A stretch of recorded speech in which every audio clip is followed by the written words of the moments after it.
نرجع على هذا المنهج ولن نتنازل عن شيء منه. يا من تطعنون في أهل السنة الآن عبر هذه الوسائل، خارج الأحزاب، الليبرالي، العلماني، المغراوي، التكفيري، الياسيني، الأشعري، كل يطعن سهامهم اتجهت إلى الدعوة السلفية، المداخلة، الجامية، الوهابية، هذا هو شعارهم. هذه هي نظرتنا التي تنطلق من كتاب الله ومن سنة النبي صلى الله عليه وسلم.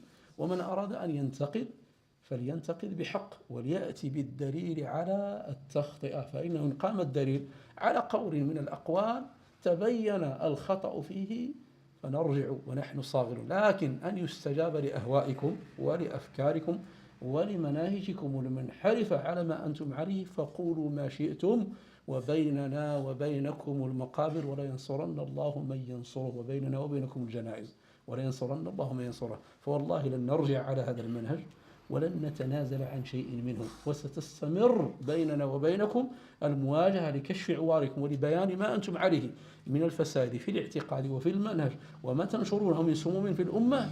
فإن الله تبارك وتعالى يهيئ ويقيد شبابا من هذه الأمة يحملون هذا اللواء، يتأصلون في العلم ويبينون الباطل ويحذرون منه وينصحون لله ولكتابه ولرسوله ولأئمة المسلمين وعامتهم. فليتنبه لهذا بارك الله فيكم في مثل هذه الأزمان.